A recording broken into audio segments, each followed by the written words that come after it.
Everybody, welcome to the planter / indoor garden market grow night. My name is Cliff Hart. I'm actually the Loudoun County / Fairfax County, Northern Virginia indoor food growing service provider in the community grower program at Planter or Indoor Garden Market. We're actually going to be talking about your winter indoor garden mid-cycle troubleshooting. So we're going to do a little bit of an overview of some of the things you might encounter at approximately week 11. If you have been growing with us, thanks so much for joining us. We do have a free training program. You can see it, that QR code right there. We're going to talk about yellowing leaves, curling, slow growth, brown edges on your leaves, algae, a whole wide variety of different issues that you may have pop up with indoor growing, food growing in particular. To be honest, it doesn't happen a lot. It's much easier to grow indoors than it is outside. There's so many failure points outside.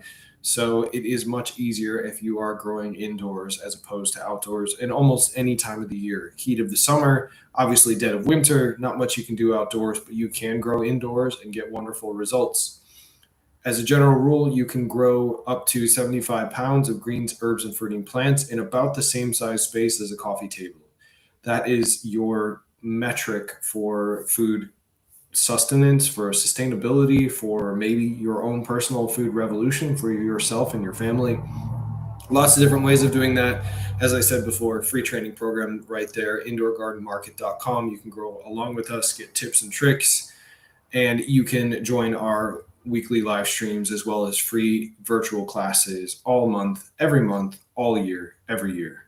So thanks so much for joining us here. Let's get these things kicked off. We've actually got one of the primary issues that you may have come up could be yellow leaves. And that could be a symptom of one or two different problems, one nitrogen deficiency, or it could be light deficiency. So nitrogen deficiency shows up on the oldest leaves first. Typically the bottom leaves turn pale and then completely yellow. Uniform yellowing across the whole plant. Leaf is, it can be patchy, generally speaking. It's not across all of it. Plants still grow, but slower. Color fades from the bottom upward. You can fix this by increasing your nutrients gently. So watch for greener new growth. Light deficiency typically shows up on the newest leaves or the very top of the canopy of those plants. Leaves look pale but limp, sometimes stretched or thin. Stems stretch towards the light up. They have kind of a classic leggy look, and you can fix that by moving your lights closer, 4 to 6 inches for small plants, or you can increase the brightness of the lights themselves. If you've got maybe a powerful LED light, you could actually expand that a bit. So important to note that lots of different ways you can grow indoors. In addition to our free training program, we also recommend different kinds of plants and bundles that you can grow with. So I'm going to highlight one of those right now. This is actually a perfectly suited indoor food growing lettuce and greens pack. It's an all-in-one variety here. You can see it. That's actually at Seeds Now. And that gets you 15 different kinds of greens and herbs that you can grow. You can pop them into a soil system, into a hydroponic soils, into a hydroponic system. You can grow vertically with them. Lots of different options here, but really easy to use. So I like that package because it does give you a wide variety. Lots of these plants are in packages. The seeds come in packages that's really easy to get set up with.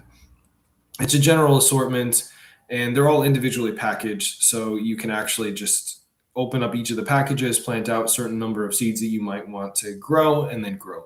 Keeping in mind that as you're growing indoors, typically your planting rate is pretty much 1-to-1. So as you're planting these seeds out, it's much more efficient than it would be, say, to sprinkle some seeds into the ground outdoors, into an outdoor garden, and then come back and realize, oh, none of them came up.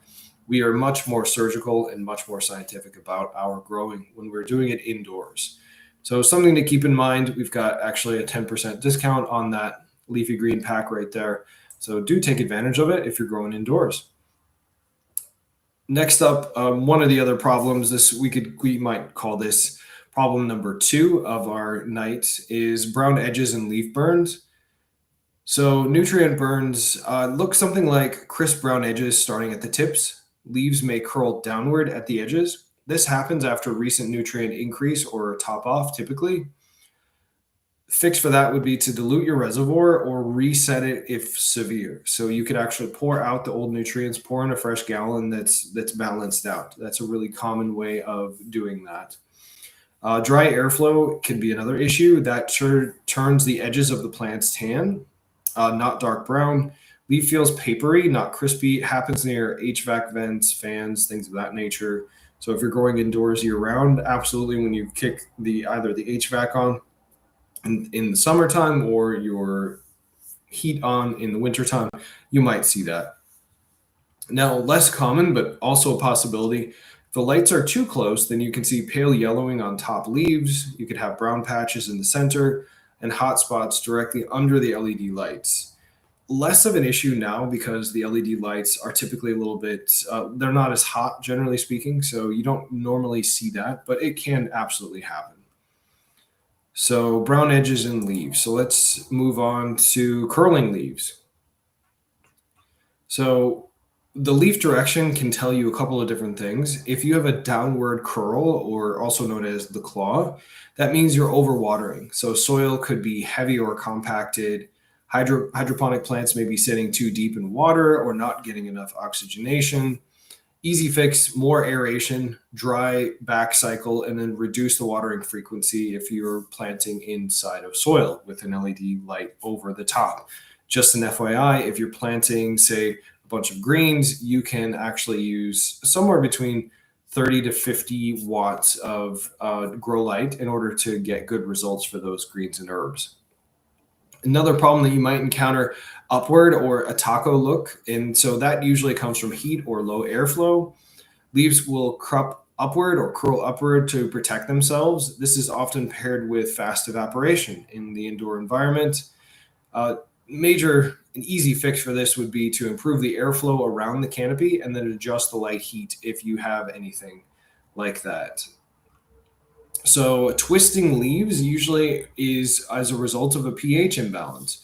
pH swings or drifts cause distortion and new growth.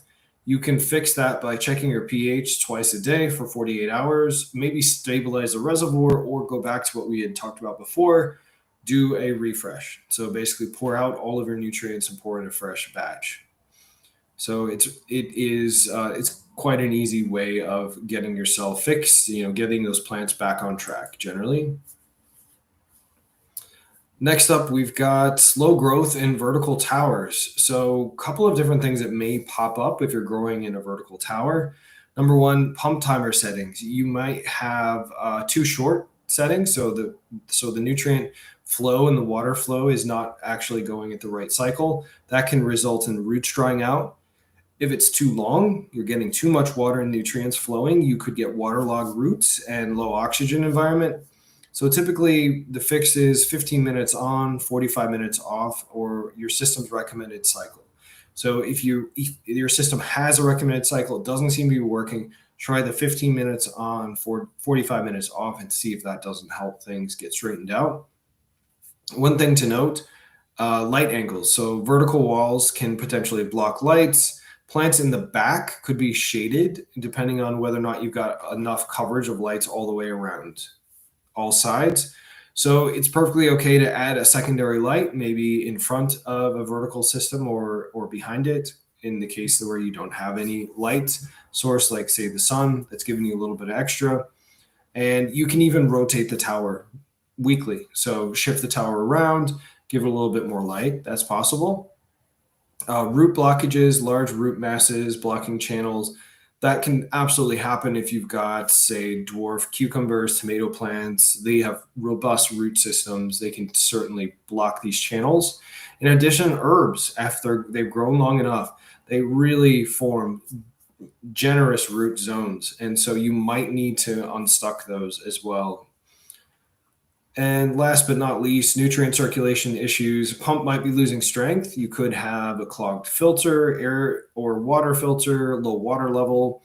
you want to make sure you're checking that pump monthly, flush lines out between each cycle, and make sure so that you're able to basically eliminate these as potential problems. All right, moving right along here. Algae on rockwool or grow media.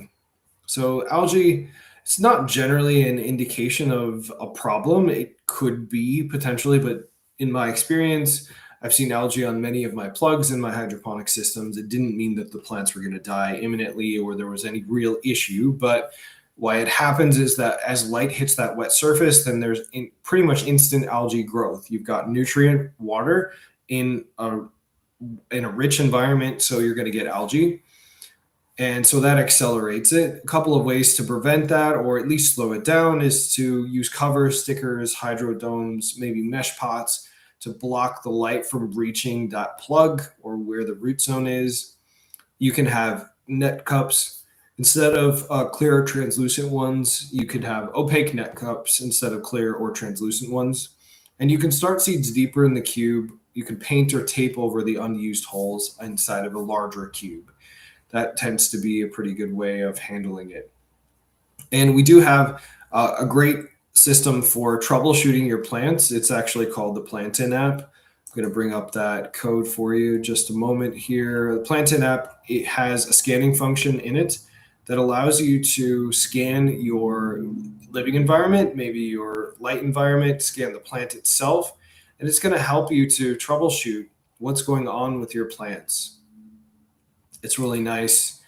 Here it is right here. So it's an indoor plant monitoring app. It works for botanical plants. If you happen to have some of those, it is part of your indoor food growing or your indoor growing, generally speaking. And it works also for just food growing plants that you're growing as well. So you can use a discount code for that, PLNTHQ1, and we'll drop it in the chat as well. But you can go to Plantin, PLANTIN, and sign up, and then use the code PLNTHQ1, and you'll get a discount for signing up with Planter. So lots of different resources, things that can help you out. Next on our troubleshooting is root overgrowth in towers. So what's normal versus concerning? How are we going to trim these things safely, I think is the main question here. So normal, if you look at your roots inside of a hydroponic or a soil system, maybe a self-watering pot, which is what we use pretty commonly, those come from Let Pot. Long white spaghetti-like roots, perfectly normal. They have gentle branching out within the soil or the hydroponic system. Fresh smell, it should not be. What is concerning is brown mushy roots, thick root mats blocking flow, slime coating. It could be bad. So if you're going to trim the roots, make sure you cut off the brown, the smelly stuff, the thing that doesn't look good. You can use the sharp sanitized scissors. Remove no more than 10 to 20% at a time. Trim only the outer mats, not the central crown of the roots themselves. And obviously you want to remove these things, but don't drop them into the nutrient reservoir. Avoid getting them into the water itself because that could plug your pump for sure. So it's a good idea to add a pre-filter sponge or a mesh bag over your pump to catch all of that stuff. If you're doing a full cycles all the time, then maybe a monthly flush of your tower system, getting all of the nutrients out, putting some fresh ones in can be helpful as well. And another thing that's really important, keep your plant count realistic. Overcrowding equals root overload. If you've got a small box system, they're usually about this big, don't plant a bunch of tomato plants in that. It's just not likely they're ever going to be successful. They need lots of space, lots of root zoned area in order to be successful. So it's just not likely with the small boxes. We've got lots of great options. The Garden, Lettuce Grow, Elfsys, many different options on our website under our systems we love. All of those are great for those larger plants. So avoid putting them into the box systems, generally speaking. So thanks so much for joining us here. We just want to do a quick reminder. If you actually came to our live events in the Northern Virginia area, you would have seen our November seedling bundles. We've got a fresh bunch coming up in December. Those allow us to provide you with a seedling bundle. So if you buy a system at our local event, which is held at Crooked Run Brewing every first Sunday of the month. Next one coming up is December 7th, I believe. You can join us for free, learn how to do this. We take you from seed all the way through the whole cycle. You can try the fresh greens in a system. And if you want to save yourself 30 days of growing time, you can actually get one of our easy seedling bundles. Cool thing about this is you can pull the seedlings apart, and you can pop them into a soil-based system, a hydroponic-based system, whatever you want. The bundle comes with all of our digital courses, and it also includes nutrients for 3 full months. So it's a really easy way of getting going. If you want to check it out, you can scan the QR code there. Save yourself 30 days, get all of the digital help you need, join our community, lots of different ways of doing this, and great learning experience as well. So really interesting here. This is the part of our planter grow night where we are going to highlight someone who's doing this indoors and on social media, or just growing generally speaking. So this is the account is called Farmer Nick on Instagram, and he's growing food indoors. He's got a lettuce grow. Now, lettuce grow is one of the premium systems out there, pretty expensive, usually about $1,000, maybe a little bit more.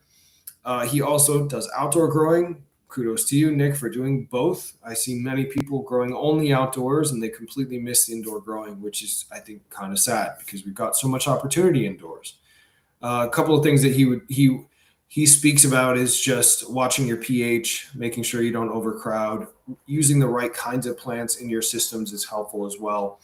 That lettuce grow tower is going to grow a lot. To give you a sense of it, it's going to grow over a couple pounds of greens and herbs per week. You will have a new problem with one of these systems. You will not be able to eat all of the things coming out of that system. You'll have to give it away to your friends, your neighbors. It flips the whole idea on its head of, green scarcity, no longer a problem anymore.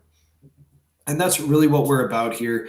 If you made it this long, thanks so much for joining us. We love to highlight people like Farmer Nick on Instagram who may be growing indoors.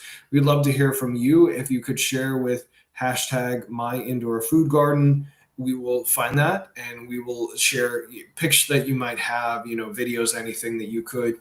Goal here is to inspire people to continue to do this, to maybe take it up. They may not know. If you're in a city, you live in a small space, no backyard, you've got a small apartment, maybe you live in a condo, in a high-rise building. You can do this. You are not limited anymore. We have technology that unlocks this for you. We've got the right kinds of plants. The LED grow lights are energy efficient and easy to use. And we have a free training program right there. So go ahead and give that quick scan there. You will be able to get locked into our free training program.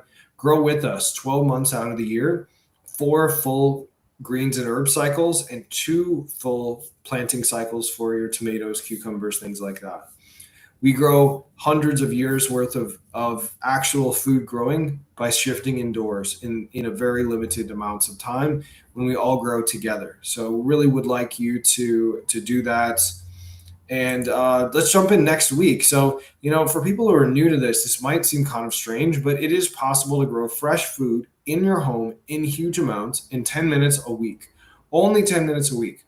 So we're going to highlight the positive benefits of it, how it works, how simple it is, what you need to do to get going in our next weekly grow night, December 6th, 8 p.m.